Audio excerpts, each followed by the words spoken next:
Hallelujah, hallelujah, hallelujah. Ene de su ya da Awurade aye se me no meche na asem. Na do for senia me no acha bi kane no. Me no baba tua so. Eye difo atrofo no asem. Me no acha de di kan de tozu me no de tosu me nsa na we ne de tosu enan a me de ebro.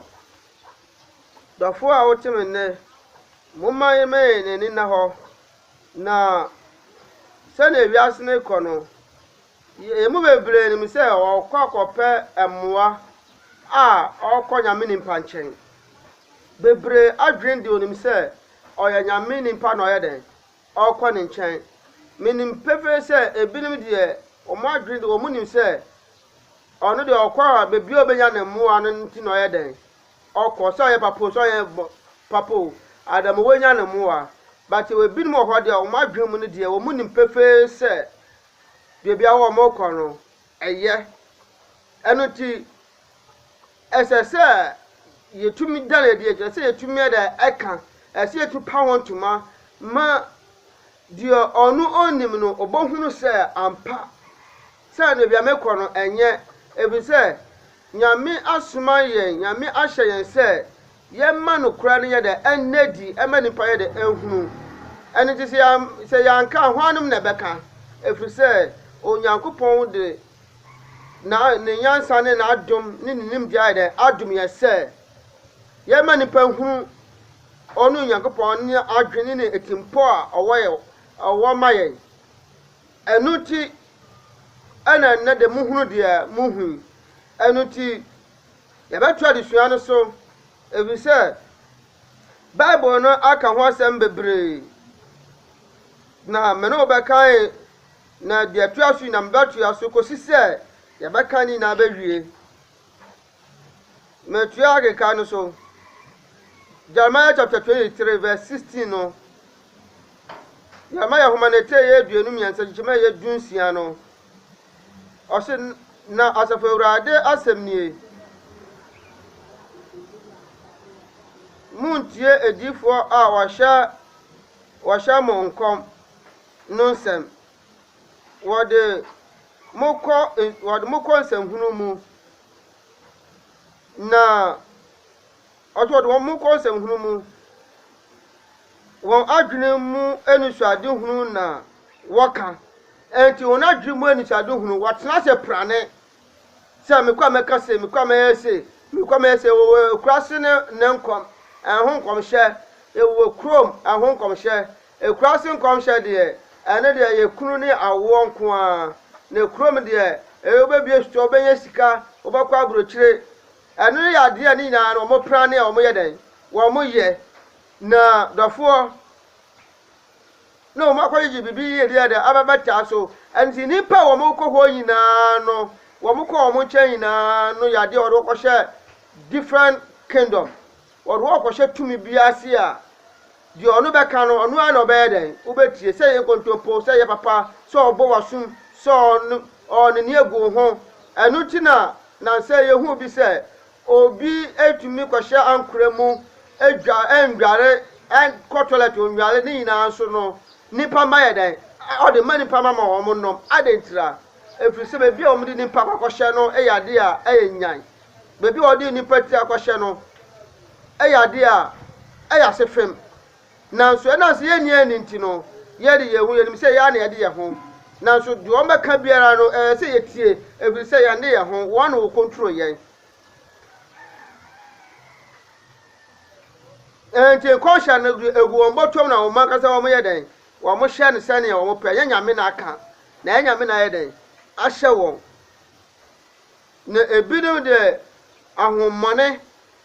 ina hu nkofo ho nsem so de eka ye wo edifo papa ho ye wo mo hunu ade e wo ho no eye nyame na de aka because Jeremiah edifo Yoel kan wasem Yoel chapter 2 verse 28 o kan ya obohunu o kan wasem nti ye edifo papa ho ye won kwasefo na achechefo papa ho ni na no ye de nyame de aka ho asem eye no kwale na ye wa atrofo nso ho no ma wɔdada nyame mma na no na ɛsɛ sɛ yɛda n'adi ɛne wɔn ne yɛ ne sɛ ne Bible no akyerɛ wɔn su ɛyɛ dɛ afa.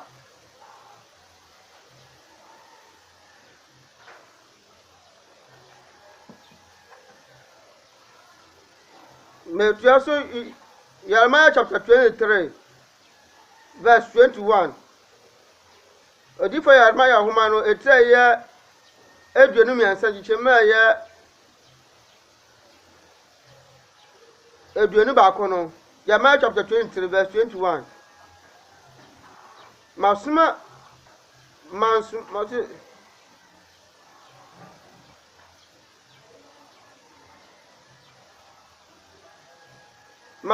edifoɔ no nso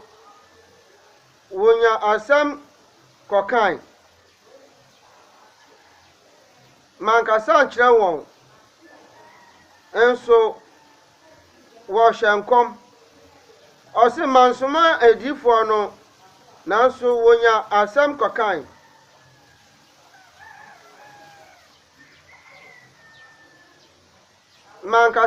mankasa mankyerɛ wɔn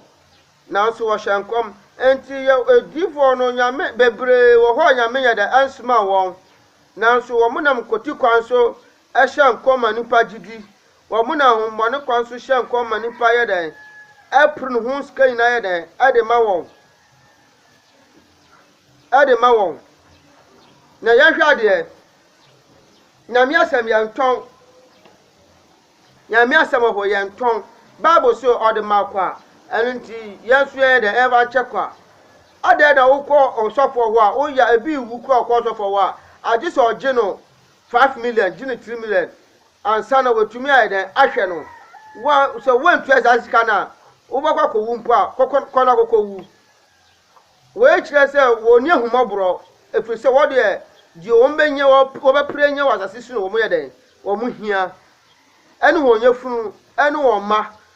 ɛne wɔn hia na nyɛ wo hu na wɔn dwene wo deɛ wɔn dwene ho o ɛne nti bebree ɛkyɛ adeɛ ma yɛhunu sɛ ampa wɔn kyɛ adeɛ wɔyɛ adɔyɛ na wɔbɔ agye wɔn so ɛfiri sɛ ɔyɛ deɛ ɔbɛtwe nipa adwene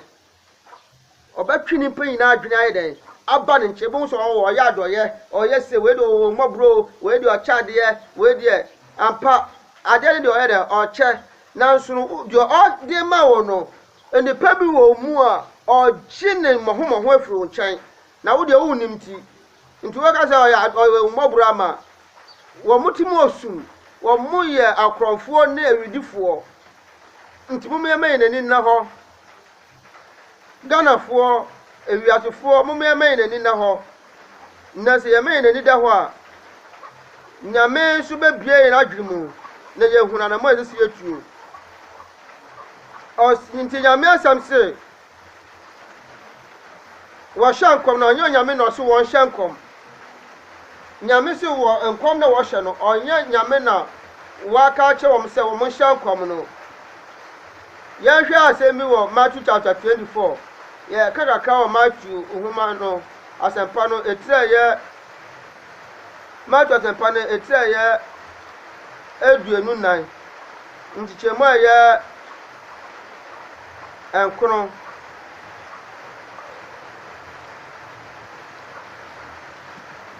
Matthew chapter 20 Matthew chapter 24